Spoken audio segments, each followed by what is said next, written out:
Israel and Arab countries మధ్య relations ఎలా normal అయ్యాయో దానికి రీజన్ అయిన అబ్రహం అకార్డ్స్ మళ్ళీ న్యూస్ లో ఎందుకుందో మీకు తెలుసా? ఆ స్టోరీ ఏంటో ఈ వీడియోలో చూద్దాం. Hello officers, welcome to Prerana ICS.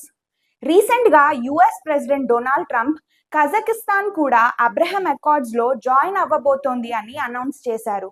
Actually Kazakhstan కి ఆల్రెడీ ఇజ్రాయెల్ తో full diplomatic and economic relations ఉన్నాయి కాబట్టి ఇది మోస్ట్లీ సింబాలిక్ మూవ్ అని చెప్పొచ్చు.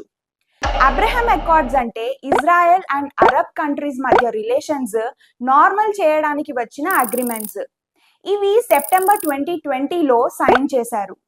2020లో UAE and Bahrain first Arab countries which recognised Israel officially. తర్వాత మొరొక్కో కూడా ఇజ్రాయెల్తో రిలేషన్స్ నార్మలైజ్ చేసింది. ఇలా ఇజ్రాయెల్ ని రికగ్నైజ్ చేసిన అరబ్ కంట్రీస్ కౌంట్ 5కి రీచ్ అయింది. ఈ 5 కంట్రీస్ కన్నా ముందు ఈజిప్ట్ అండ్ జార్డన్ మాత్రమే ఇజ్రాయెల్ ని అఫీషియల్ గా రికగ్నైజ్ చేసిన కంట్రీస్. ఇలాంటి షార్ట్ అప్డేట్స్ కోసం follow Prerana ICS. Thank you.